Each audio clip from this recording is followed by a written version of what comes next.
a choice right now, between fear and love. It's just a ride. Out of the dark night of ignorance and into the shining light of truth.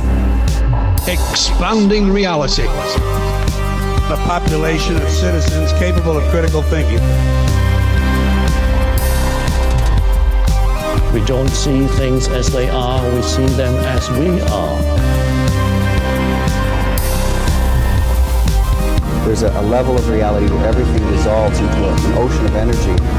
We empower our experience by insisting on our authenticity. That's very profound. Very. Expanding reality. Welcome to Expanding Reality. I am your host, Brandon Thomas. On this incredibly cool episode, guys, Dr. Doug Matzke and Mark Gober join me for a mind-blowing conversation. You guys are absolutely going to love this, so I'm going to keep this very short. Check all the ways to find them in the show notes for sure, guys, all their works, as well as all the ways to find and support us, and thank you all for doing so. So without any further ado, let's get to this incredibly cool conversation with Mark Gober and Dr. Doug Matzke. And deep reality, too. Ooh, deep, expanding reality. It's all happening. And it's all happening right here. We're doing it. This is awesome. I'm so excited for this conversation. You two gentlemen, thank you so much for your time in advance. You two, Mark, you hooked me up with Dr. Doug Matzke, and of course, you've been on Doug with Deep Reality. Mark Gober, you've been on several times, and I keep a collection of your books right here, and it's near and dear to my heart. So it's really cool to get both of you hanging out together. So, Mark, if you don't mind, we've already done introductions for the audience, so we're going to skip that. You guys, I'll link both, at least a few of your episodes down below. You'll go check out the first ones either way. We're going to get right to this thing. But Mark, if you don't mind, how do you know Dr. Doug Matzke? We have the same publisher. So when Doug's book came out, my publisher sent it to me, and it was totally in line with the things that I've been thinking about too.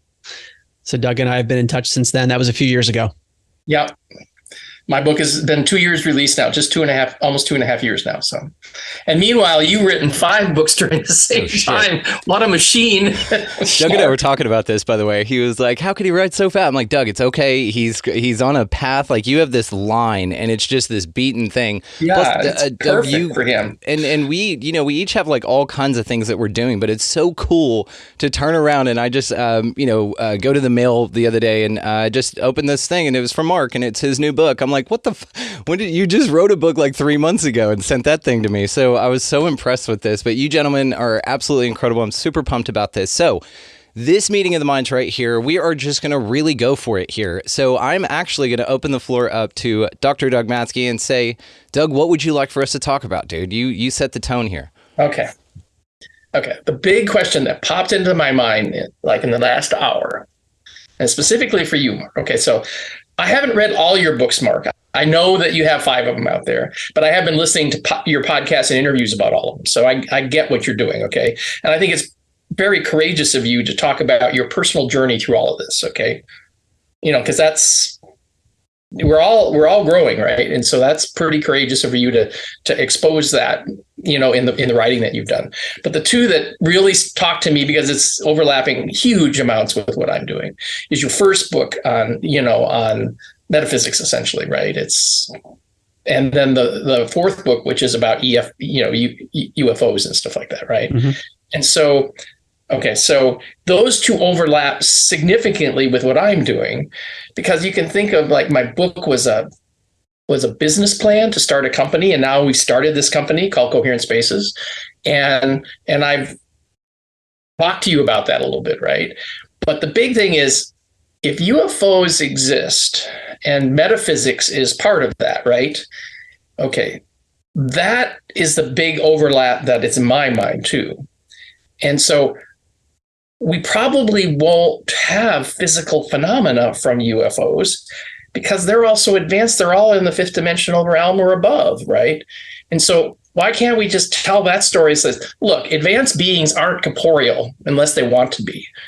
And so that's a question I have for you, and I'd like to have a discussion. That's the top discussion thread I'd like to have with you is like, can we ever expect to physically find UFOs? They'll probably land on the White House lawn at some point, but not until they're really good and ready, right? And until society is ready too. So those are the two aspects of it. So anyhow, that's my question for you. And I'd really like to, we believe that there's these huge amount of collective beings out there. You can call them aliens, spiritual beings, whatever you call them. Angels and aliens, they're all the same thing.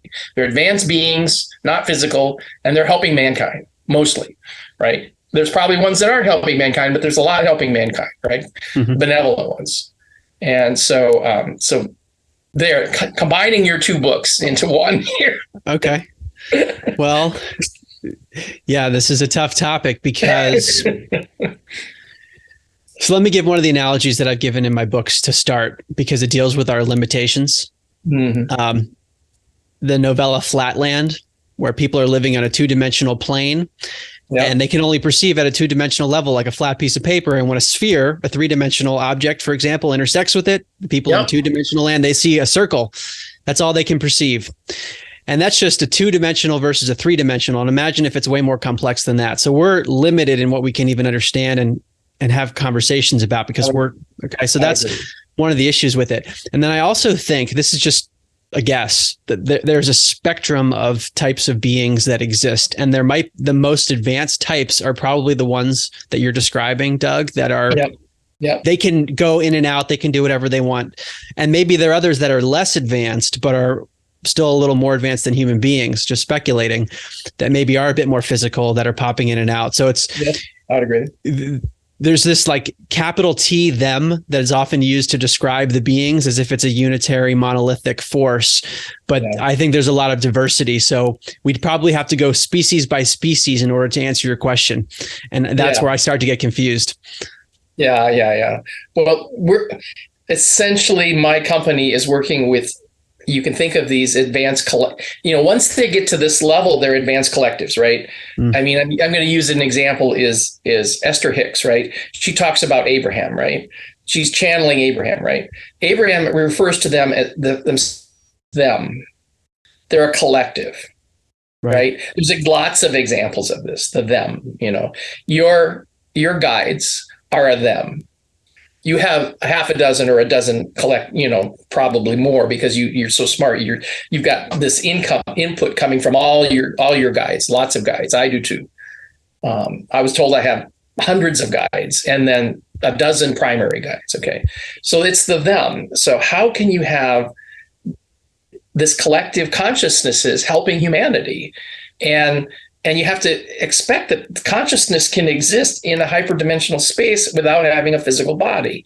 Mm-hmm. And so what do you think about that? I mean, you believe in a hyperdimensional reality that supports consciousness? I mean, maybe that's a good way to ask the question. Yeah, I do. I think it makes sense that would exist based on the emerging science that you've covered in your book, and the quantum realm and all those sorts of things would suggest that that's very possible. And we know that there are other intelligences through various pieces of evidence that have been discussed on the show before. Yeah. So if you combine those together, why couldn't there be beings in those hyperdimensional realms? But then the questions that I continue to have is like, why is it so difficult to grasp and perceive? Why do we lack memories about all this stuff? Because at some level, there's a part of us that probably knows these things, but we have an amnesia to it.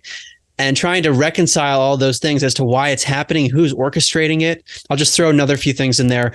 When people have near-death experiences or pre-birth memories, they're talking about being guided by these beings in other realms. Yeah. How are they in charge of our reincarnation process and our dying process? And how did who appointed them? And are we in agreement with them? Because people talk about soul contracts. I feel like we get bits and pieces of evidence from people who've had these experiences, but it's still a very murky picture to me. Yeah. Well, I mean, you and Skeptico, right, Alex, are both of the places. There's evil out there, right? And he's probably takes it a little bit more extreme than you do. And I think we have to be aware that there probably is. And but if you think I'm very optimistic, I guess maybe is the right word and it says, well, the light will shine in and fill in the dark. So I'm, it's, I don't believe in the dark side of the force being more powerful than the light side. You know, so. Well, that's a good point. And I think even like the Gnostic texts, the Nag Hammadi texts, when they talk about origin stories, they have this idea that there is a dark being that controls this realm. But in the end of the story, they say light wins. Yeah. So exactly. So I think that's a good point. Well, let's be optimistic that that's going to happen. Right. And then make sure it happens, right? By doing what we can to pursue along those paths. So yeah.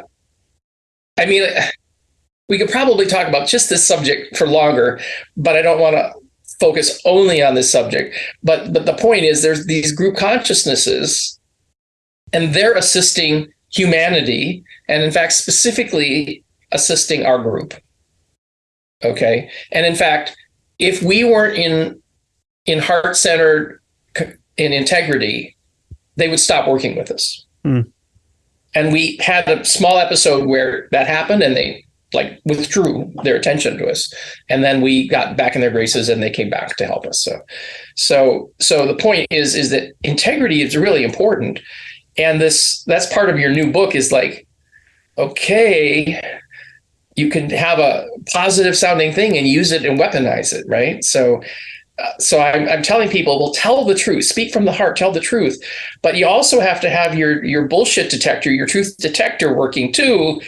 And as a society, we're getting that so diluted, it doesn't work anywhere for most people in society. So there's another question for you. What do you think about the truth detector that really works for everybody, and using our higher self to determine what is really the truth? And, not a mathematical truth, but truth in the sense of helping humanity and helping society and that kind of truth. So. Yeah, this is really key.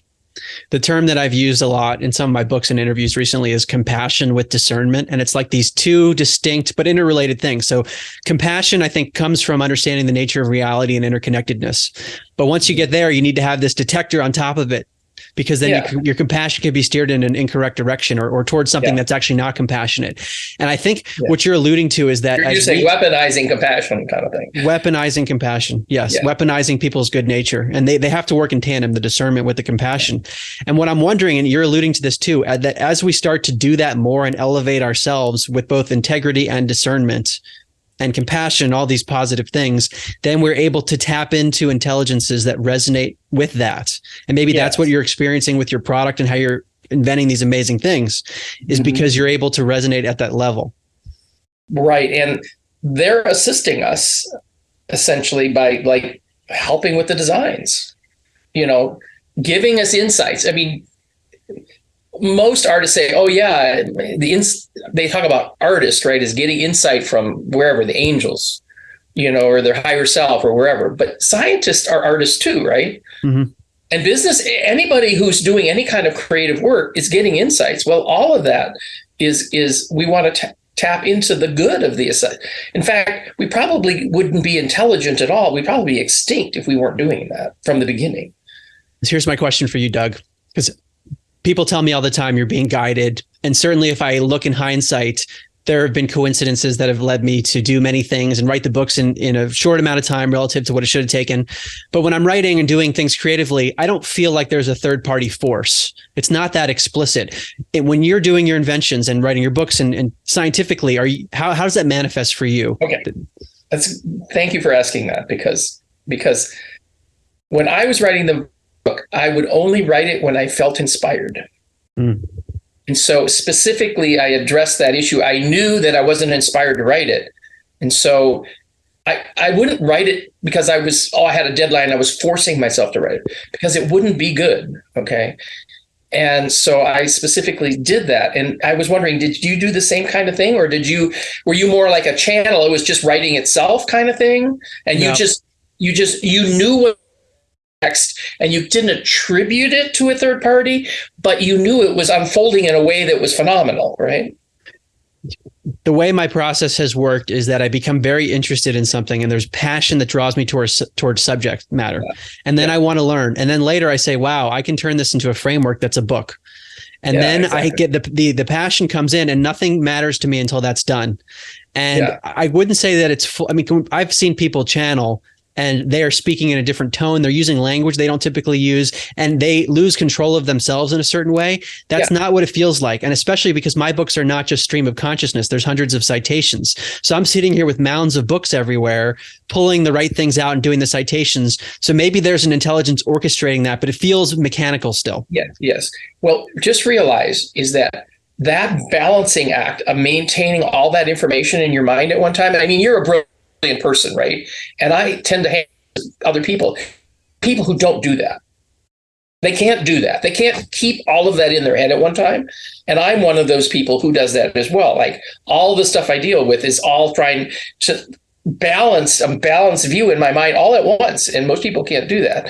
So that is part of this intellectual exercise, that you raise the level of your awareness to include the consciousness and parallelism of quantum parallelism. So your consciousness can have all those things there simultaneously without having to restrict it to only 7 plus or minus 2.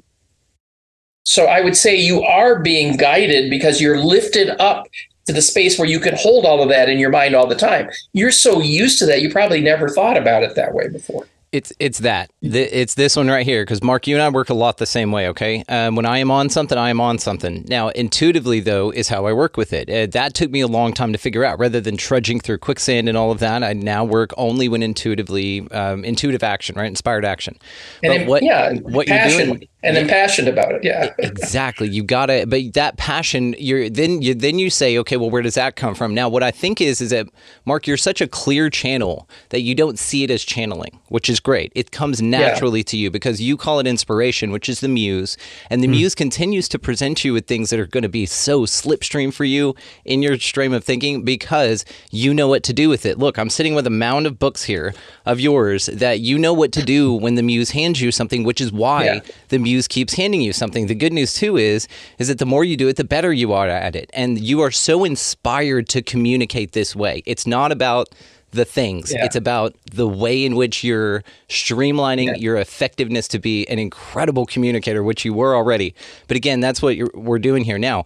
You and I also don't feel that we have been contacted directly by extraterrestrial entities, right? We also, and you and I joke about the fact that we probably, say, all right, you have to make me forget because we've got this whole thing going and our character doesn't want to know right now. So just make us forget, which is also fun. But the way that this works is like you don't even take the time to think, oh, am I being guided? Oh, is this intuitive? You're just like, and go. Like there's no middleman of process with you, which in my mind is this slipstream of consciousness. You aren't even in your way enough to identify it as Archangel Michael or something. You're just like, yeah, go.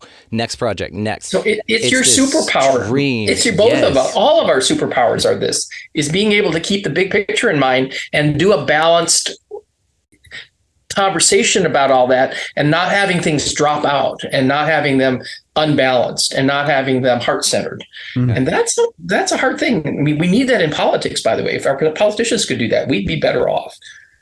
But Mark, you're totally a solid channel, dude. I've reframed because I super identify with this. But the thing about it is I've reframed the way that channeling has been presented to me. Because like you, I'm like, well, I don't have ectoplasm coming out of me. I'm not sitting here with my hands going greetings at everybody and saying, it's coming from something else. But I also can, as a musician, sit there and say there's definitely songs that I wrote that I was like, where the fuck did that come from? Like I did not, it was gifted to me. Has there ever been a passage or a line or anything in one of your books or thought stream where you were just like, whoa, like this is next level even for me? Were you able to detach from it in a moment? Because also what I think you experience in your writing process is so much left brain, right brain combo that keeps you very rooted in back and forth with textile things here and not in the slipstream of just flow. So I'm just curious if you have slipped into that flow. It's not intellect only. If you were able to just go, that's kind of interesting. And maybe that's like a crack in the dam a little bit. Yeah. Okay. The way I would put it is, because all of the books I've written have happened in a short amount of time in terms of the typing. A lot of the writing is the research that happens before, but the typing and putting the words on paper happens quickly. And usually the first time I read the whole book together, I'm not sure what it's going to sound like. And each time it has flowed way better than I thought. And I'm like, this is ready to go. So each time that happens, I say there's something up. And also when I go back and read passages from my older books, sometimes I kind of forget the way I phrase things. And I'm like, wow, I really like the way I did that. I wouldn't have done that if you asked me to do it today. Right. Yeah. Yeah. Well, that's what I'm saying. You were probably in the zone and you were in this elevated state. And then it just seemed the obvious thing to do next was part of your intuition. Yeah. Yes. Yeah. Right? Yeah. I would say you should recognize that that's spirit talking to you. Mm. Right? Rather than not and say thank you.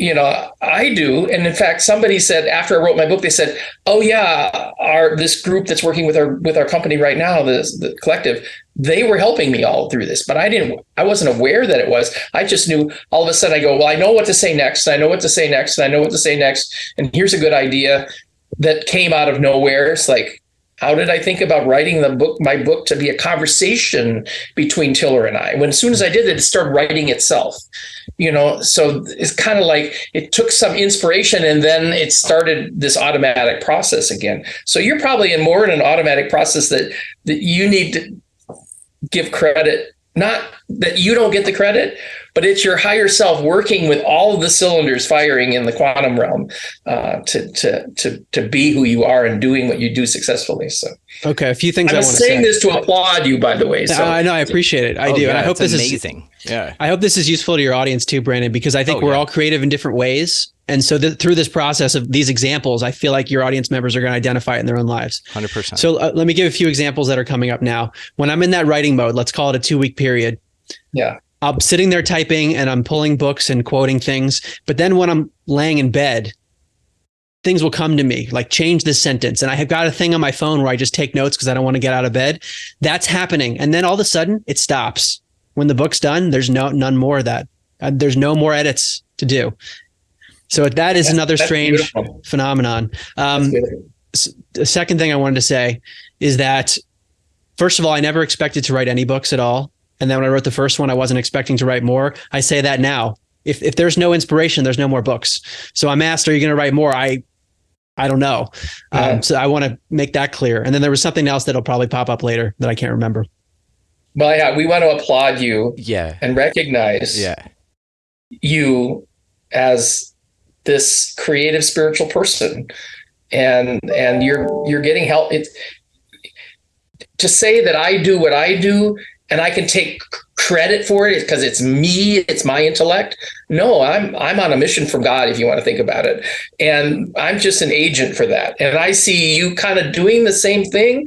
And I just don't know. That's the question is, do you recognize that that's what's happening with you? So you reminded me of the third thing that I was going to say. Thank you, Doug. We're on the same page. So this is something I've done before all 5 of the books, before I sat down to type. I have in my own way, like written or stated or said in my mind that whatever benevolent forces exist in the universe are going to write through me and I'm just the vessel for it. And the book is for the highest good, that I'm not the actual author. I'm like, my name is on it and I'm the one typing it out, but whatever these benevolent forces are the ones that are doing it. So I make that explicit. Now, what's awesome I want to point out here is... That's good to hear that. It's good to hear that from you. I got to point out here that, Mark, when you said that, I have heard you say this. You've said it on my show the first time we met, and I've heard you in another interview before we met say this. And the thing about this is you're the reason that before I sit down, before every show, I say the same similar thing. Now, what's fascinating about this, let's really break this down. Think of how many people I talk to in the freaky woo-woo all the time. Think of how many opportunities I've had to really be mindful about what is coming through me the moment before I sit down for a show. It came from you, dude. It didn't come from the Oracle or from Stuart Pierce or something like that. It was the way that you phrased it and the way you were able to embody it was something that I found so fucking valuable that now I do it before every single time. Before I clicked accept here, I said that exact same thing to myself to get you in here. So that is an inspiration from you. So again, it's like your ability to get out of the way irrespective of your observation of what's occurring in the amazingness that is just you is an amazing thing. Like you don't have to sit there and analyze it. You're just like, okay, and whoop, and you're at the end of it, you have this incredible process that looking back, it's amazing. Like the comments in your mind, I'm sure in the shower, do you have any major insights in the shower. Now that has to do, I've heard, with water being such an emotional conductor and a conductor of energy, right? And all And the grounding. water that's ever been here is here, and it's just a solid flow. The idea for the intro song for this show came in the shower. I heard it in my head, came out here and scribbled it down real quick. So it's the same thing, right? It's this conduit action. But again, like Doug said, we're very proud of you, man. And this absolutely doesn't take away from your intellect. In fact, it accentuates it because you are one of these, you know, and Doug, you're the same way. Your accolades in life are something that I find so fascinating because, you know, captain of the varsity Princeton team, you know, and then your background, Doug, and then you guys are coming here and talking about stuff like this. It's such an incredible bridge. And this is what really is so motivating for me to see, is to see dudes like y'all motivate me in such a way that, again, not that there's anything wrong with the way the spiritual community is conducted. All of it's perfect in my mind. And I want to talk to y'all about the bad guy thing here in a second. All of it's perfect in my mind, and everyone is attractive to that which needs to be attracted to them. So the way all of this, though, comes about is that it seems like we were talking about earlier, if there is a light, pervasive element that always succeeds here, it's being shown in the most unlikely of places, which is why I'm such a big fan of it. It's so pervasive and ubiquitous, but as if it's coming up from the ground itself, not out from somewhere where you're expecting it. You know, it's so much more ubiquitous than people think, and that's proven in you too. You'll give me that faith of it. I love it. So thank you, gentlemen. Yeah, one comment that comes up, Brandon, is in my own journey on the mainstream path, working in investment banking and Silicon Valley and all that. You guys didn't know me when I was in that phase. I was so focused on that stuff, and I didn't have a sense of purpose or meaning. And then I hit a wall, which I talk about in my book, An End Upside Down Living, in my life in many ways, but also existentially, that I just had no meaning on top of it. And the process since then, which is around 2016 or even a little bit before, has been, I think, ego dissolution is the best way to think about it. Ego dissolution, where the things that I cared about as Mark, I do not care about anymore. And then when something comes up where I do care, where I'm like, this is an important topic, where it's a paradigm shift for me, I've got to share it with people, then I really care. And it's not as much about like me. I don't care about that stuff. And I say this because I think it helps in my process in a way that I wouldn't linearly put together, but it probably opens up the channel, or it opens up the connection. This shows the lack of ego in this, because you're able to just get out of the way and you're able to go, no, I don't want to freeze it like that. No, I want to make more notes because I got to sound cooler. No, you let it flow and you're like, yeah, there. And take that out. You know, real jazz with it, right? What's the secret to jazz music? It's not when there's more to add, it's when there's no more to take away. Right. And so that idea of this like stream consciousness thing that you've got, but again, it's so remarkable because like we're used to seeing like, people with sitting on pillows cross-legged telling us about this kind of stuff. But when it's not that, there seems to be a lack of legitimacy or a lack of worthiness on the presenter's part. And I see that is honestly what's been disillusioned the most, is this idea of a template for solid, amazing information. And also the inverse, the solid information that you get from the template we've been told to listen to is not the one you should fucking be listening to, right? Mm-hmm. There's a great book called An End Upside Down Reset about it. I'll link it below. Might as well. So this is fascinating. Go ahead, please. Yeah, I think this is important, and now I just forgot it. So go ahead. Oh, God damn it! Say, remember. I remember. I'll be right back to you. This idea, though, of being ready or facilitating a newer version of yourself. This is something I wanted to ask you about, because earlier we were talking about this idea of bad people and that there's an evil here, and this all ties together. So I want to present you both, gentlemen, with the idea, and especially with your backgrounds and insight, the idea that perhaps it's not us in the future growing into someone else, but perhaps you become a quantum physics vibrational energetic vessel that's able to hold a higher frequency version of yourself.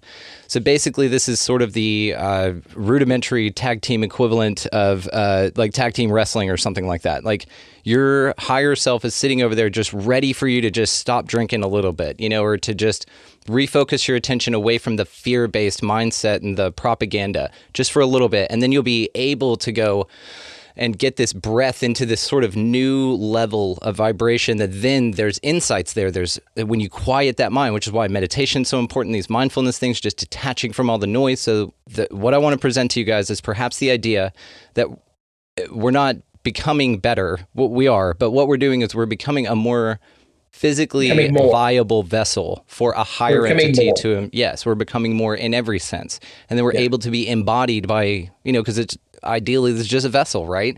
And it's going to invite or inhabit whatever you're a vibrational match to or a capability of holding. So what do y'all think of something like that? Like the old you isn't an old you. It's just a other vibration that was doing its best with the information it had at the time.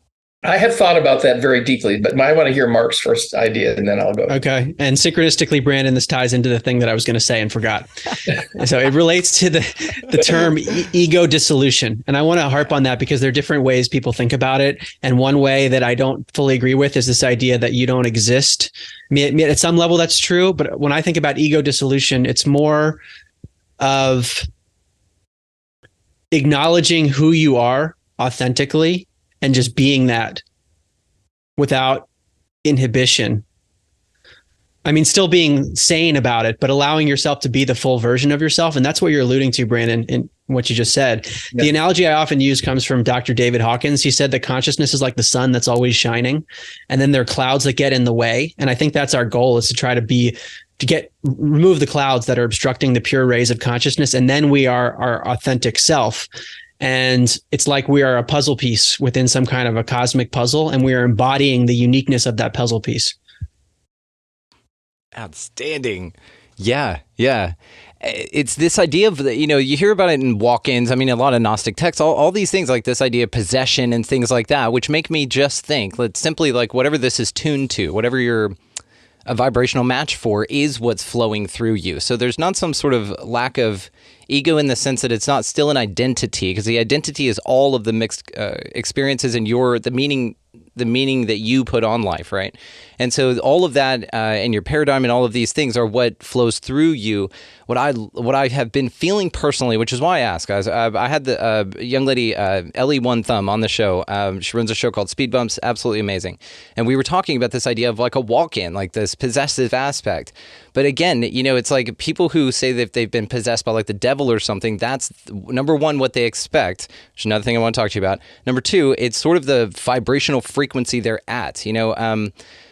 Perhaps the people, like Mark, that are being inhabited by perhaps these incredibly high vibe angelic beings, you're not running around talking about it. So you're not spitting pea soup over priests, and, it's not making headlines in a way that is so dramatic and being talked about. But when we talk about these polarized energies here, this balance, right? There's expressions of all and everything. So if there's this side of things that can be possessed, and there's people that believe very strongly in this, then perhaps it's just a misunderstanding of an idea of a vibrational inhabitation, perhaps, is what I kind of think of it as. Because this is the same way that you can go from like 0 to, from 1,000, like so glorious and happy, to 0 based on like a trigger or something like that. And that indicator of vibrational swing sort of tells you, hey, here's something that maybe if you focus on, we can keep the clouds out of the way of the sun a little bit longer. But that vibe is your indicator. And so you're embodying these different energies here, but it's what this avatar is tuned to that sort of is a match for those things. And it fluctuates constantly, which is fascinating to me. I don't know. What do you guys think about it? Well, it sounds like what Doug was describing earlier, just stated a different way in terms of how he's connecting with his innovations right now, that they're vibrating at a certain frequency, if we want to use that terminology. They have an intention and a certain clarity and purity of what they're going for, and that manifests as an ability to tap into the pure rays, and the clouds are not getting in the way as much. Yeah. Like looking up resources in the Akashic records that match it. Right. Is another way of thinking about it. See, I look at everything from an information perspective. So go ahead with your finish your comment, and then I'll say something. No, go ahead, Doug. Okay. So I'm going to combine what you guys both were just saying. Okay, look, consciousness doesn't exist in space and time. And so we talk about ego, but ego is just this little bit of the snowflake at the tip of the iceberg that represents who we really are from our unconscious and subconscious, and the archetypes and all of the stuff that's out there that's thought-based forms out there. So our ego is so small, so we just have to get it out of the way to tap into this higher self. But this we are more powerful than we can imagine because our brain hold our consciousness, right? It can't be. Because otherwise all the near-death experiences and all that other stuff, remote viewing and dreams and all this stuff wouldn't work, and Evan Alexander says, my brain was shut down for a week. In no way that it came from my brain, right? So you got to know that it's not the brain. Okay, so you got to kind of start there, right? So what is this consciousness then? Well, they say, well, it's some kind of matter, it's encompassing energy. No, the problem is that matter and energy only exist in three-dimensional space-time. In fact, energy is really a metric. And that's the space that we live in, is a metric space. So where do you have something that has no space, no time, no matter, and no energy? And that's what I try to talk about is in my source science model, right? Is that an infinite dimensional space, hyperdimensional space it's really information oriented. It's not energy oriented. And that is the realm of thought. And it's also the realm that it's the simulator that supports the physical universe. They say the simulation is the universe is a simulation running inside of the universe is running inside the simulator. And this holiday season, you might be looking for nutritious, convenient meals to keep you energized on jam-packed days. Factor, America's #1 ready-to-eat meal delivery service, can help you fuel up for brekkie, lunch, or dinner with chef-prepared, dietitian-approved, ready-to-eat meals delivered straight to your door. They just drop them at your door, people. You'll save time and eat well. You'll stay on track with your healthy lifestyle while taking all of your holiday to-dos in stride with good meals in the tum-tum. If you're too busy with all this stuff, these meals are easy to get done. They taste great. All you've got to do is head over to factormeals.com/expandingreality50 and use code expandingreality50 to get 50% off. That's code expandingreality50 at factormeals.com/expandingreality50 to get 50% off. They say, oh, we're worried that the simulator is running inside an alien computer. No, the computer's way too, this quantum infrastructure, I call it bit physics, is so big that it's bigger than the entire universe is. And there's no alien who has a computer big enough to do that with. So we don't have to worry about any of that stuff. It's implicit in part of the way the universe is structured. And I call it bit physics, and it's simulating the universe. Well, our mind is of that same infrastructure, that bit simulation structure. And I can show to the math that says, so what supports why that is. You go, well, why does math have anything to do with it, Doug? It's because there's no matter and there's no energy. All there is bits and math. That's all there is, right? And so if we look at our cell phones and we go, our cell phones work because we're sharing this spread spectrum. We're using CDMA and all this spread spectrum. And yet we don't run into each other. The channels don't collide. We're not hearing other people's talk. Well, our thoughts are like that. Imagine thoughts are working like spread spectrum for thought. And so we don't run into each other. So it's this big computational infrastructure that supports thought and that it keeps from running into each other. And we can share when we want to, but we don't generally do that. And so this big computational framework, it's information and thought and order. And from that comes our space, and entropy is the lack of order that comes from, but there can be order and non-order, but anytime something is more ordered, like consciousness, then it's coming from a place that can support order instead of pure entropy. So that's why we dream at night, because we want to get out of the entropic universe and we go back to our mental world where there's no entropy. And in fact, it's mainly order instead of chaos. So I think I may have lost my point that I was making as a result of this dialogue, but our self is more complex. I think that's the point I was making. It's getting more complex because we're getting more and more dimensions in it, in the bit space. A 2-year-old isn't any better than a 4-year-old or a 10-year-old or a 30-year-old. They're layered on top of it. They're not changing, they're layering on top of each other. Our consciousness is like that. And when we can step out of consciousness and we can get this bigger in the zone kind of thinking, we're actually allowing ourselves to be in more dimensions. We're being in a bigger space. And I can show mathematically that if you are in a bigger space, you're smarter. This is Mark. Okay, that's what savants come from. Savants are using more consciousness, more dimensions, more thought, more complexity. It's not a higher frequency because there's no matter energy, space, or time. It's not frequency, it's complexity, which again is an information theory. So there's my summary of that you two are talking about. Complexity, increased complexity is the key, and it's ever increasing, and it includes all the previous environments before that. So it's not changing, it's growing, it's being bigger, and it's self-awareness of all that simultaneously. And that's the key for spiritual evolution, is we can hold on to more in our thought. And us three are really good at that already. And we're doing even better all the time. We're holding more and more and more simultaneous in our mind.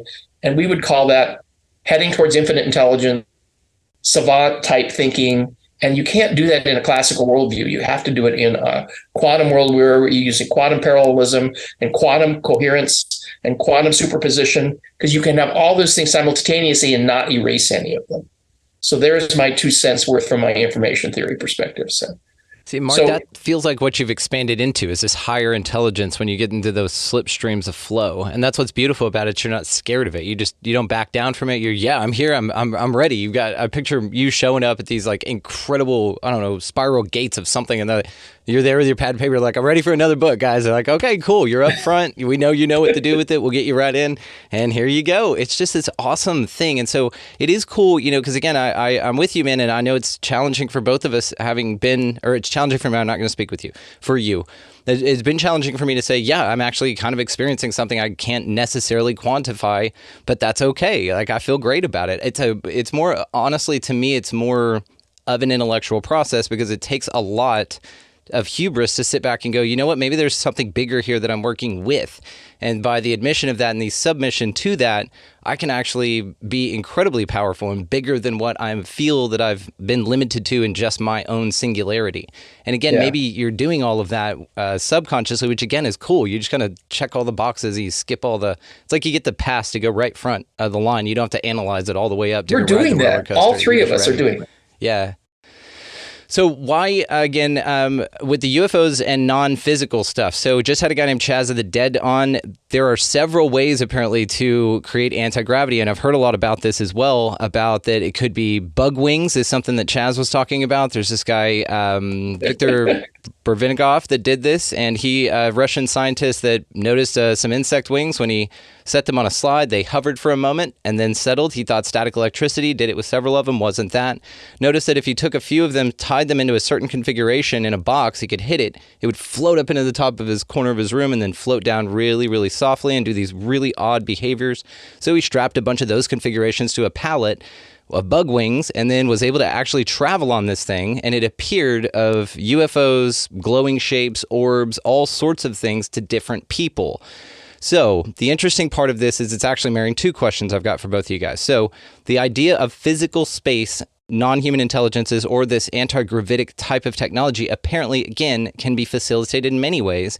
And a lot of it is terrifyingly, I've heard, right under our noses. And basically anybody can figure this out. And once you figure it out, you have time travel, you have everything. And so this is why it's actually so terrifying that if you give people just free electricity and this ability, you actually unlock the keys to everything. And I don't necessarily think a bunch of us should be doing that. And that's just my personal opinion on that. So you've got the idea that it's physical, can be here. So the idea that it's not exclusively physical could be just something to where there's this dimensional phase shift like we talked about in Flatland, to where it's physical for a moment for us, or at least a part of it that we can conceptualize in our dimension and then out.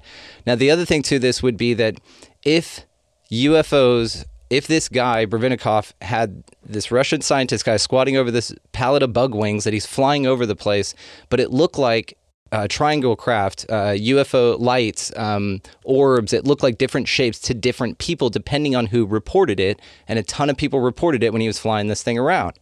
So follow-up question. Yes, it can be completely here, and perhaps there are some physical elements to it. I want to know what you guys think about that. Also, Do you think that there is something in our psyche? I think that we put it, this is something I asked Chaz on the show, but this is something I think that we put a lot of emphasis on the phenomena being so able to apprehend us and screen memories and these types of things. But what if it's something that's so just amazing and it presents itself exactly the way that it is, but we can't handle it and we need to physically replace it in our minds with anything else? Like, and this is why it changes shape with everybody. You know what I mean? So it's like we respond in a kind of a way, and now somebody's like, that was a Bigfoot, and somebody else is like, no, that was an owl. And they're like, oh, okay, well, I saw something different. But it's really just its own face, but we can't handle it cognitively. So all of us actually fill in some mechanism, and the phenomena knows this. So like, yeah, we'll appear as angels to that one, Bigfoot to that one, a UFO to that one. Don't worry about it. Just follow me. You know what I mean? It's sort of this, I don't know. What do you guys think of this idea? That basically it's not go for it, Doug. Okay. Well, the first thing is that gravity, turns out, is the most strongest in the direction where time slows down. So if you're outside of time and you can manipulate time, let's say you could create a little temporal bubble like stop time, you would stop gravity in there as well. So there's ideas of people who levitate, who essentially could create an environment in their mental environment so that they were angelic, if you want to think about it, a halo, where it was an outside of time bubble. And guess what? That's what you do when you have a near-death experience. You go through the tunnel, you go through the light, and you have a life review. What is a life review? Is you're seeing all of time at once, but your mind can't comprehend that it's simultaneous. So it thinks about it as being sequential. So it looks like a life review, but it's actually all going on at once. You're stepping out of time. I call it panoramic time, right? Cool. So the point is that time and gravity are intimately related. So if there's an experiment that we could propose, that we could say, if we can manipulate time, like with consciousness, okay, could we manipulate time, then we could cause things to float. Now I don't know about the bug wing ones, but there's another one they did, is they had a machine that was an evacuated chamber, right? And they had stuff in there, okay? And they were heating the bottom, but it was at very low temperature and evacuated. And metal and non-metallic items floated the same way in this thing, and they photographed it. So this is in a lab now. This is not bug wings, okay? And so it's a repeatable experiment, and it may be that the entropy itself of heat caused these things to float. Like I said, if you had metal, you could say, oh, it was magnetic. No, they had dust in there that was floating, and there was no air. So I believe it's right under our nose. It probably is right under our nose. It's just that it's not time for it to come out yet. I think I'm on some lists, this is over Unity energy kind of devices, energy newsletters and stuff like that. There are people say, yeah, they're out there. And I would be afraid if they were out there in a place where the wrong people got it, right? Then the question is like, well, what if that has already happened and really our whole time is just screwed up because there's a bunch of time people jumping around all over the place trying to fix and unscrew things up while screwing things up as well. Mandela. The worst scenario that Mark probably can comment about is, well, the government really has it, because they've been reverse engineering all these UFOs already for 50 years. And so somebody has it probably already, and they're trying to suppress it to keep everybody else from learning the truth. So the question is, when as a society can we be ready to hear about it and use it for the benefit of society rather than for the benefit of few? And I don't know, that maybe Mark, you have a better idea about that than I do. So. Well, Doug, you just gave a great scientific explanation of all that. Where my mind goes is conceptually, why is it set up the way it is, where we are limited in our perception, and that the information itself, whether it's suppressed by the government or not, I'm not sure. I wouldn't be surprised, but I don't know. Why is it that way? And then you start getting into deep questions about what's our real history. And I feel like I'm less qualified to answer this sort of thing. Like, how did we get to the position we are in today, where we are collectively in a state of intellectual ignorance in many ways, where we just don't know basic things about our existence, but also perceptually, we have major perceptual limitations, even if we're intellectually strong. Yeah. And we're all not telepaths either. So if telepathy exists, which I believe it is, Yeah. I mean, there are people out there who teach telepathy. So I know it exists, and I know world-class remote viewers. So all of that is real, right? And so the question is, how does the mind, how do you represent information in thought such that those mechanisms are supported to support like these memories, these suppressed memories and stuff like that, or fake memories, right? Well, it's all possible to do that because it's a mental domain, right? That's the technology, and it kind of ends up being like Hogwarts, where you have spells and counter spells and counter spells, and I don't know how do you stop? How do you eventually just everybody's working for the good, so we don't have to have counter spells? How do we get to that utopian? Again, I'm too optimistic. So I will tell you right now, actually, I've been thinking a lot about this. Okay, so I would like to actually talk about this with you guys right now. Okay, so then to everything that, let's list a few things here. Mark, you listed a few. Let's list a few more things here that aren't ideal that we feel we have limitations on. Okay, so you said limited perspective, which I completely agree. Doug, do you have any?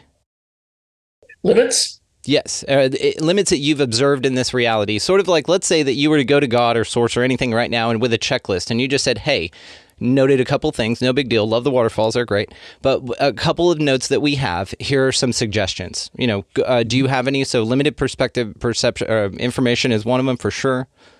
Well, like I said, if everybody had a divine experience where they knew they were telepathic or if everybody knew that so they weren't had on amnesia anymore, if everybody had a personal experience like that, or NDA or NDE or remote viewing or intuition or angel speaking to them, then we wouldn't have to worry about believing this. So I think the biggest problem right now is the amnesia. So. All right. So then the question I would always have, and here's how we solve this, gentlemen, what's useful about it? Okay. What's useful for having a limited perspective? What does that offer us? That's the spiritual realm. I mean, it just says we purposely were set up to hear I read all these books, right? And one of them says, well, we were Earth was specifically set up as this giant experiment where we didn't remember everything. So why would that be useful? Because it's an experience. It's an experience that the universe needs, and maybe the experiment got away from itself. This is possible. Okay, then also another one that we mentioned here was time. Why are we able to perceive time so much differently? Because it's all instant. Yeah, it's of course, but here it's linear in the way that we perceive it. How is that valuable? Yeah. Well, it's only physics is reinforcing that with all of its equations and everything, but our consciousness is outside of time, and if we can imagine that we're a puppet master over all of our simultaneous lives at once. And in fact, there's therapies, you can do timeline therapy where you can talk between them. And so realize that a lot of our time is reinforced by physics, but we believe that there is time. And as soon as you start stepping out of time, then you can be in the zone. You can write books like Mark, because you only can be in quantum consciousness if you step out of time. And then the only place you can have anti-gravity is if you step out of time. So time is the ultimate resource. I mean, they're talking about thinking about my own next book, right? I don't know, I don't have one yet, but these are all things I've been saying, well, maybe you need to write about it more. So. Yeah. And so the mechanism of experience here, in my mind, it seems like if it's limited, if we have the experience of time, but we can conceptualize models without time, we can conceptualize ideas where there's this unifying consciousness and knows everything, but we don't. It creates a lot of this, in my mind, again, separatism, right? So then one would say, if we are all one unity consciousness, which is I'm a fan of the idea. I don't know, of course, but I'm a fan of it. And it's all here in a place that it doesn't exist in, but it needs to exist here, but it's everything here. Then this idea of evil or bad guy or something like that, that's where I have actually an issue with this idea of evil and the all-knowing consciousness intermingling together. In my mind, it's an equal and opposite reaction to everything. So the things like the everything in this book, Mark, which I absolutely love, then all of those things are just simply here as options for us and not inevitabilities. Now, in my mind also, whenever there are things like limitations perceived by time, it's like, okay, well then time, what it occurs from my perspective is change, right? Change can only occur over a duration in an observable time, right? And so that change may be a function that's necessary to this experience. So again, these things like limitations, like me, whenever I hit a wall, I'm sure you gentlemen as well, it only motivates me more to get over that wall. It's not a turnaround point for me. It's a motivator. So these ideas of things of being limitations here, fear, all of that in my mind is a motivating opportunity to experience that which is the opposite, or that which you would rather desire in place of it. This is why things are presented to you in a way. It's not inevitabilities in my mind. It's just options. So if you're presented with that kind of limitation, perhaps it's only a limitation so that we can create a way around it, right? Time is so pervasive. Half of your sentences, Brandon, had all kinds of temporal models in them. Yes. And you weren't even aware that, you might not even have been aware that you were injecting those things as though they were true, and they may not be true. So how do you have a version of ourself, consciousness, that's outside of time, and all the superpowers that means? That's probably, because as soon as we go, oh, we really are super powerful beings, and then you can have like all these kids who are telepaths and have all these superpowers, because we wouldn't be intelligent without them. So anyhow, what do you think about time? Yeah. Well, it's more of a technical discussion, but I still want to know your opinion. Yeah.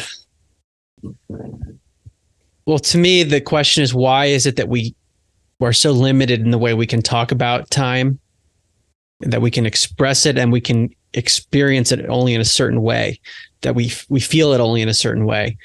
And I ask, why is it that way?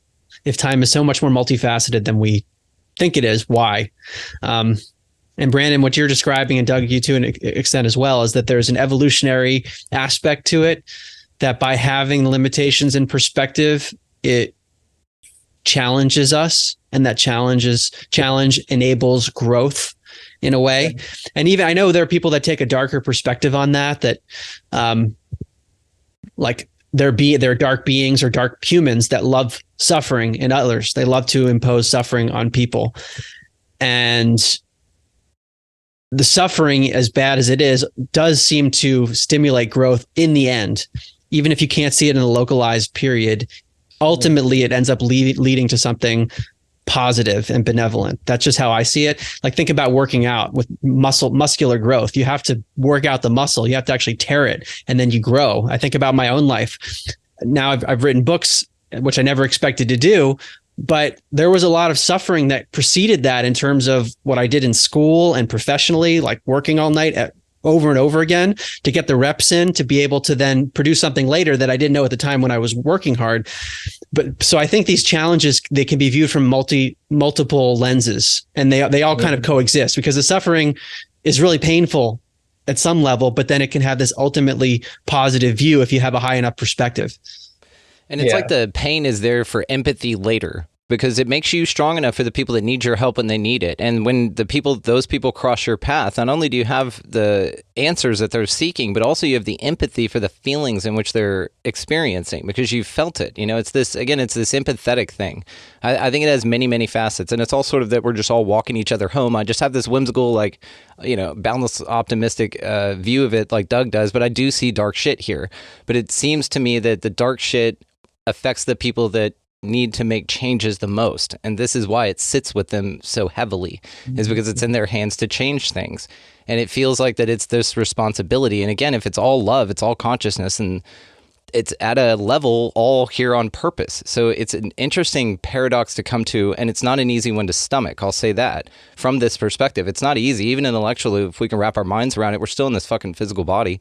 We still see atrocities occur and suffering that we feel could be either mitigated or alleviated or obliterated.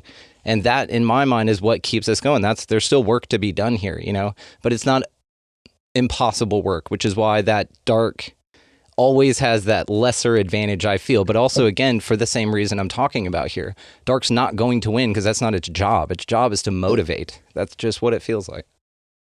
So I have a comment about dark. Okay. So if you asked anybody, whether they're atheist or not, they said, if you had a choice between going to heaven and hell, where would you go? How many people would choose to go to hell, right? So it's a choice, but you still have to live by your choice, right? Mm-hmm. But the problem is that heaven and hell, a mini version of that is happy or angry, right? And it turns out that emotion and your passion, right, Mark, your passion is a joyous passion. It's not a angry passion, right? It's a joyous passion. So whatever emotion that you're in attracts the thoughts around that. And then based on that, the memories and thoughts and decisions that you make are focused around that centric point. So people who choose to be angry then focus all of it's the same mechanism for good and evil. It's just, what is your choice about where you're standing when you're doing all of this emotionally, And so people just need to realize that they have more control over all of this. They have to just choose positive emotions. And then everything revolves around that, including your memories and decisions, and then the energy that builds on that. That snowball builds just as well as if you're angry and you build on that snowball. Right? So does that mean that they're good and bad people? No, there's just people who don't realize that they have a choice about their emotional state and how that affects their life. And it's a miniature version of choosing heaven versus hell by just choosing angry versus joy. So there's my 2 cents worth. And there's a lot of math and a bunch of other ideas behind there, but I'm giving you it as a high level as I can. So what do you think about that? It's beautiful and I love it. So then the question is for folks to be actionable. We're always asking for this kind of stuff. So what is something actionable that in that moment of between Bruce Banner and the Hulk, there's an opportunity there. So what actionable thing can we be mindful of in that moment? Yeah. So here's an idea, is that when something dark appears or something unpleasant, it is showing us something.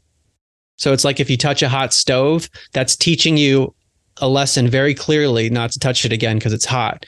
So to pay attention to the areas in your life where you feel the darkness within yourself, you feel the anger, the negative emotions, or also where on a collective level, if you see darkness in a certain area, it's showing us something that needs to be revealed as well. So a big part of this is not non-spiritual bypass. So spiritual bypass would be, well, that's dark, I don't want to think about it, that's unpleasant, I'm going to suppress that emotion. Right. Or I learned about that horrible thing happening in the world, I don't want to think about it anymore.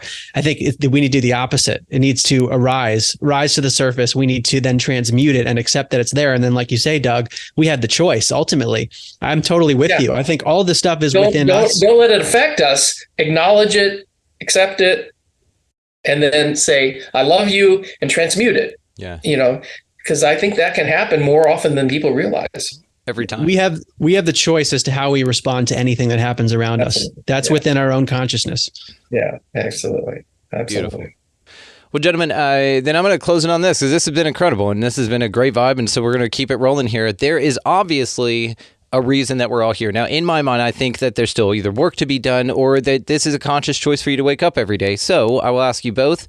Mark, we'll start with you if you don't mind, sir. And I appreciate both of you, gentlemen. Of course, all the ways to find y'all and this stack of incredible literature here will be located down in the show notes, so make sure y'all check that out. On the note, though, there's, what motivates you to get out of bed every morning? What gives you hope for the future? Mm-hmm. So I'm going to have kind of a strange answer to this, Brandon, which is that I don't think about it in terms of hope for the future because I'm not really thinking about what the outcome of the future is going to be, if that makes sense. Beautiful. It does. I mean, on some level I am in terms of my localized future of like, what are the decisions I want to make that are positive? But in terms of how the world looks, I could theorize. And that's what I sort of do in my books is talk about how we could make things better. But it's not like I'm waking up hoping for that. I'm just trying to do the best job I can in my life, however that manifests, whether it's in the conversation like this that's public or in my private life or just in my own thoughts in my own mind, stay in a high vibe setting. That's my hope, is to try to be the best version of myself. Yeah, how you do anything is how you do everything. So great job. Yeah. I like that. So it's a core thing within you all the time to just be here. And the impact that you are making, man, the collective impact that you have made is incredible, man. So you're so mindfully impactful on this place. And this is what's one of the, both of you are, but this is what's so beautiful about this is the impact that you just wake up and do. I mean, this lives on forever. I mean, this is huge. This is some shit they'll be burning before long. And I'm grateful for that. I love that. Like to see a pile of your books being burned, that's a huge honor, man. We'll start a book club for you. I'll start you a site on the website, most burned book. And then, we'll set it out. So I want to say two things because I think this might be useful to your audience because it's been part of my process. It's actually a big challenge for me because I never know what's next in my process. I let it unfold, but it's very uncomfortable. Because I used to be such a big planner and now I'm doing the opposite of planning.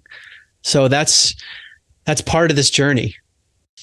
This is what I was saying earlier about you getting out of your own way and trusting that process because of your background and who you were and you're structured. But now, confidence is just a series of successes. And so now, is it as scary to do that? Not as scary, but it's still uncomfortable. I mean, I would love to know what I'm going to do next in my life, but I don't. I mean, I write these controversial books, which is another thing I always have to overcome in myself of knowing I'm going to write things that people will not like and being okay with that and being confident that I know where it comes from and just saying whatever people think, that's fine. And if people resonate, then they're going to be attracted to me. And if they can't handle it, then so be it. But getting to that place where I care about the truth more than people's opinions of me, that's also a big part of this journey. And related to the idea that I don't know what's next because the decisions I make relate to what comes next. It's so beautiful. Again, stack of books, best-selling author, and this type of peek behind the curtain into the creative process is so important for people because, you look at somebody like, I don't know, how people view, let's say, just Stephen King. It's an easy one. And they go, oh, he's got it all figured out. He's got this setup of books. It's all interwoven and intertwined. No, he doesn't either. This is the coolest part about it. And if he did, it wouldn't be as good. Same with you, man. I really see this being intuitive because the timing on which you drop your books and you're intuitively inspired to create them, then when they drop, it's this future version of you going, okay, Mark, start now. And then it comes out and it's like, boom, here we are. And now it's this important impact on the collective in such an incredible way. And again, it's just this idea of flow with and this non-resistance to this ultimate authenticity, even against, like you just described, this vulnerability and putting yourself out there. That's next. This is the most valuable commodity, and this is what's being prized. That's what I empower people with, and you guys are living examples of this. So again, could not be more grateful, gentlemen. Doug, dude, what gets you out of bed every morning, man? Besides that amazing, looking forward to putting that shirt on. That is awesome. You need to send me one of those. Well, I tell people I've sort of had a charmed life, and it's like when I went to college 50 years ago, I was thinking I was interested in computer science and engineering. It was just starting, in the 70s. And then all of a sudden I read about psychic discoveries behind the Iron Curtain. And then every opportunity, a door opened up for me to go study about metaphysics and engineering and science. And so the doors keep opening up and I don't know where it's going either. And it led me through neural computing, quantum computing, limits of computing, AI, all that we would consider this all technology stuff, right? Well, if you're an advanced being, all that stuff is cakewalk to you, to the advanced beings, but we have to kind of learn it the hard way. And so I'm kind of getting help. So I say, let the charm life continue. And I am at service to do whatever I'm supposed to do next. And so how's that for a very open-ended acknowledgement of the fact that my life has had all these paths already. And I'm willing to just let it continue happening. And it's been amazing. This last year with this new company is, I'm the least psychic person in our company, believe it or not. And I'm happy with that. So. It's incredible. And this, guys, this right here, same thing. Nothing but wonderful things to look forward to as you gentlemen do. We don't know what it's going to look like, but we know it's going to be beautiful and we're here for it. And that's what it is, right? It's that motto of just showing up, being like, yep, all right, here we are. I'm here. I'm ready to go. Let's go. It's that, and that's what's so beautiful. And that's why, again, things are so created at such a pace. This is the time. And I know it sounds like woo-woo or whatever, and I'm fine with that.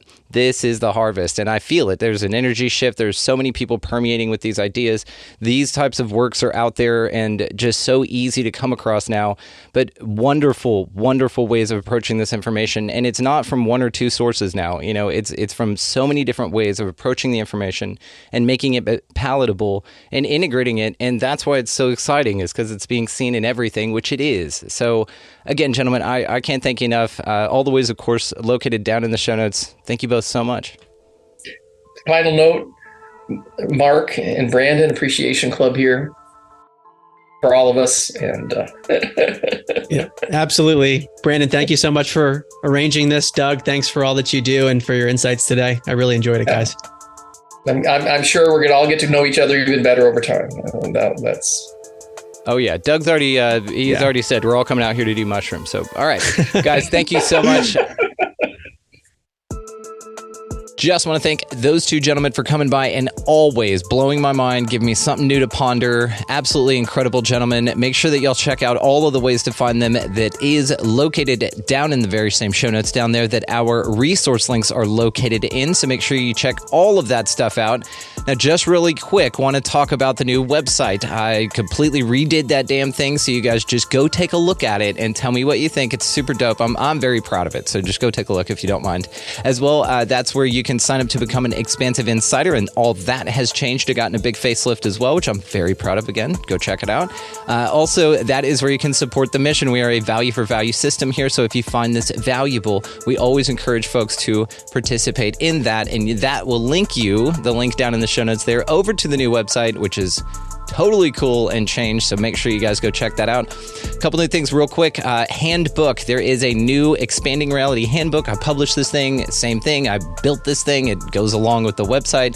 So you can check that thing out, located down in the show notes. A wonderful way to support guys and follow along and be engaging and aligned and all that cool shit. As well, you can now borrow some of the Expansive Insider content for the weekend if you would like to. If you don't want to commit to a full monthly thing, that's fine. Totally fine. If you peruse through, there is a rentals thing on the website, and it's right there. It's first thing. So you go check that out. You can actually peruse through and just borrow one for the weekend. Totally cool. We get the commitment issues. No big deal.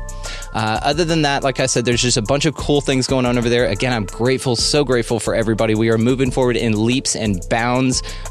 Started publishing house. A lot of stuff that, is still on the back burners that we're very close to rolling out, but not very ready to yet. So all of that stuff should get you going for a little bit, guys. And thank y'all so much for just participating in all of this stuff, for watching, for listening, engaging, and just being the coolest sons of bitches ever.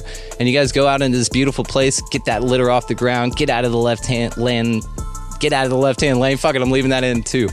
Get out of the left-hand lane and be nice to everybody you come across. Buy somebody a line, coffee or a meal, something like that, something super small. But above all and anything else, before I let you run, and thank you for listening, go out there, guys, and just be good to one another. Thank you again for watching, for listening, for engaging, and just being the coolest sons of bitches ever. We'll see you next time.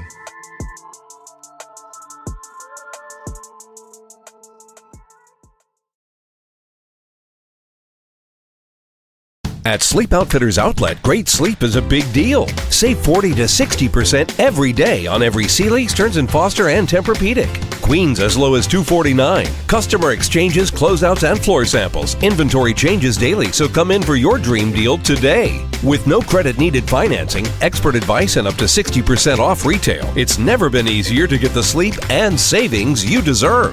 Go to sleepoutfittersoutlet.com for financing details and to find a store near you.